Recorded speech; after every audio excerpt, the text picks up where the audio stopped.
Hello everyone and welcome back. Today, I bring you the next chapter in the painful, tormented journey of CEO James and the woman he loves, Diep.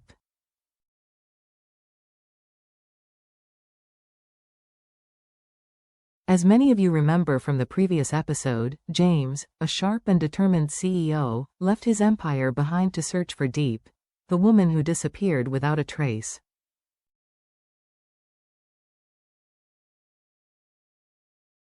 Despite his relentless pursuit, searching every corner, chasing every whisper, and clinging to every rumor, Diep remains a mystery.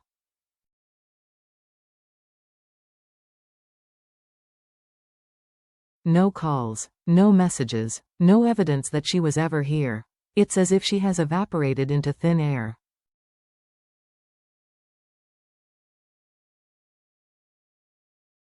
James is now a shadow of his former self. The office is empty. His suit is still hanging.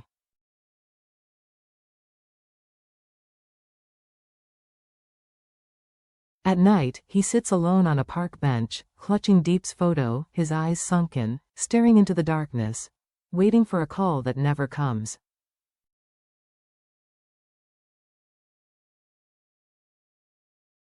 He lost weight. His once confident stride was replaced by a tired one.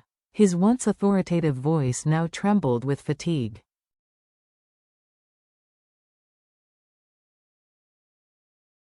But what was admirable, what still moves the hearts of those around him, was his refusal to give up.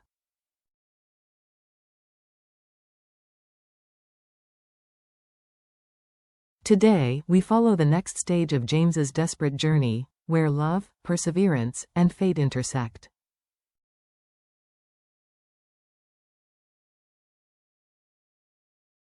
It has been more than a week since Diep went missing. James, once a powerful figure in the boardroom, now lives in a vicious cycle of despair.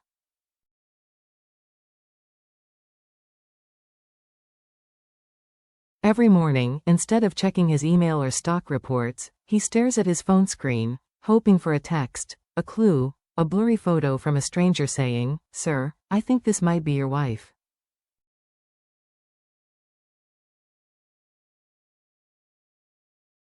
Every time, his heart races. He jumped in his car and drove like crazy, only to receive a blank stare from a stranger or a slight shake of the head.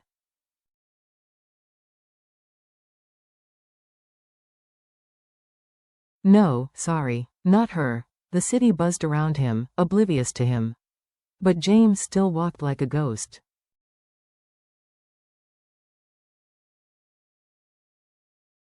One night, at a dusty roadside bus stop, he saw a woman.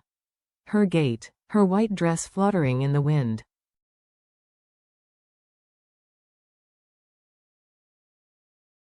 For a fleeting moment, his heart stopped. Could it be Diep? He called out. She turned around, startled.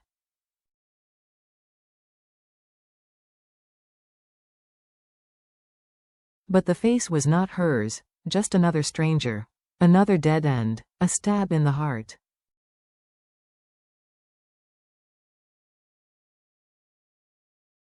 But James did not stop. He could not stop. He told himself, if I give up, who will continue the search?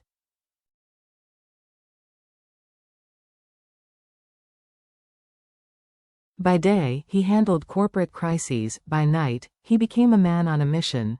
Maps covered the walls of his apartment.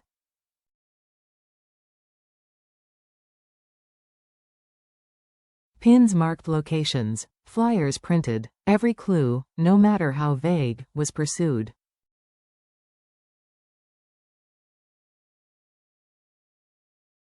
He called the border gates, checked local police reports, asked villagers. Nothing.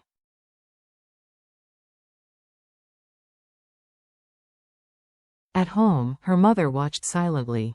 Her body was old and worn from hardship, growing weaker by the day, but her spirit remained strong.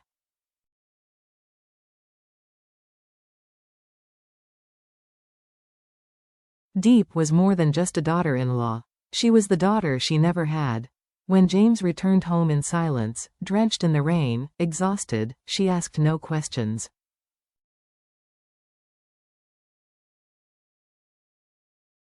She placed a cup of warm water beside him, put her hand on his shoulder, and simply held him as he collapsed.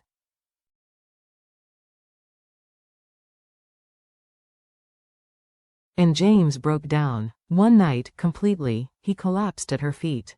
"I am sorry," he whispered.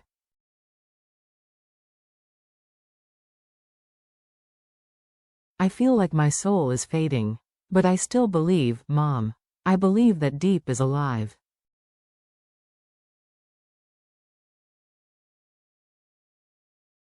His mother, her eyes shining in the darkness, whispered, "Then I believe too. And I will wait for you."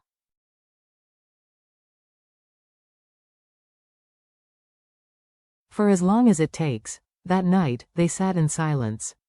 No music, no words, just mother and son, bound by hope.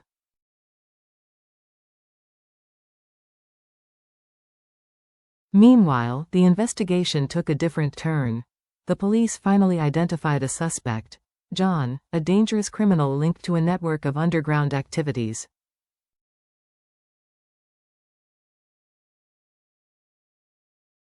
Drugs, kidnapping, money laundering, and perhaps Diep's disappearance. An elite task force was deployed.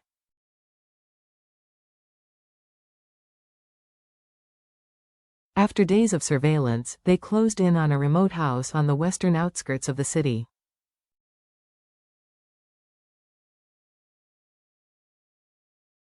A deal was about to be struck.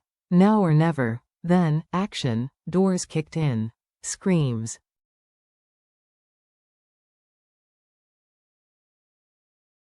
Chaos, handcuffs. And finally, John was arrested. But hope quickly faded. John refused to talk.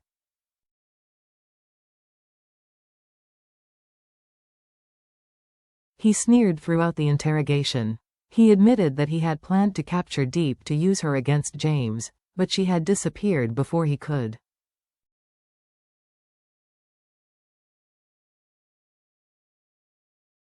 This revelation devastated James. He had pinned all his hopes on capturing John. But now, without a trace and without answers, he was back to square one.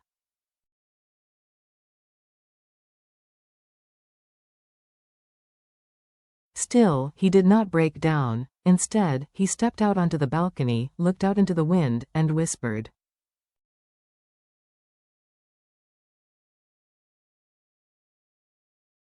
"Diep, if you're out there, hold on tight. I'm still searching. I've never stopped."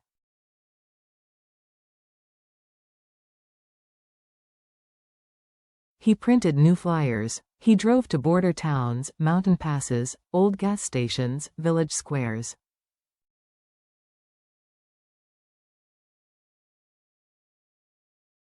His voice was soft but urgent. "Have you seen this girl? Just a glimpse, please."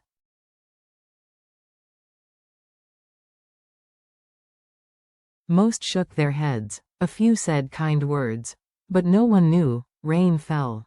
Mud clung to shoes.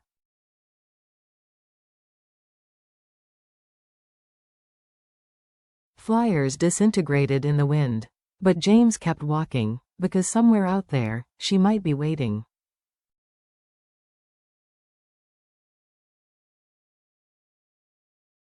His mother was looking, too. She walked the nearby neighborhoods, clutching an old photo of Yi wrapped in a plastic bag.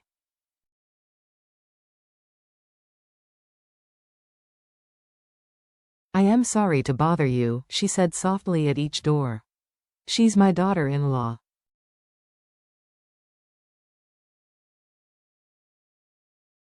"She's missing." Though she was weak, her determination was unwavering. One gray afternoon, she walked the trail near the woods where Yi had last been seen.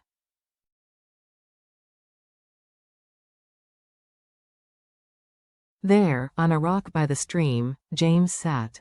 Head bowed, fur wet, soul heavy. She moved closer.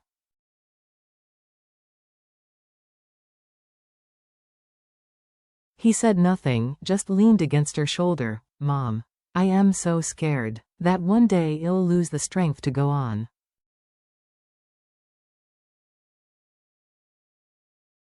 She held his hand tightly. I felt the same way, she said. When your father died, I thought I would never live on.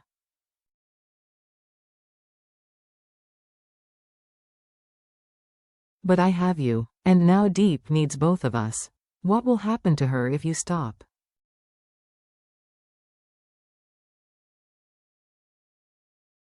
In that moment, there was no need for a grand speech. Just a mother's hand, a silent truth.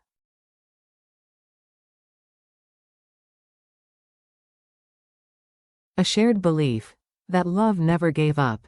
The sun broke through the clouds. A single ray of light illuminated their clasped hands.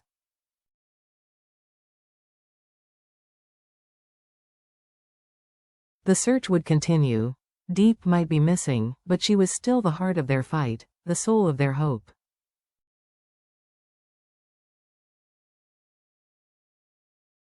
James might be tired, his mother might be old, but they were bound together by something stronger than sadness.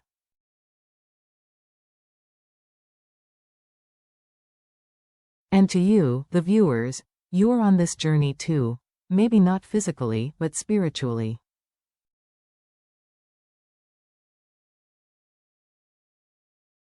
So if you believe in miracles, if you believe in the quiet strength of a family that refuses to give up, leave a message below.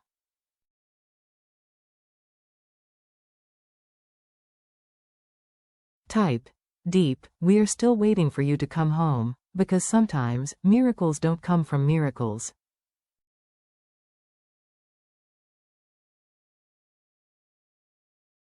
They come from the whispered hopes of strangers. Thank you for watching.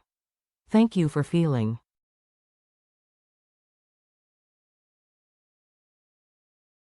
Thank you for hoping. See you in the next episode, where this journey continues with hearts that keep calling Diep's name.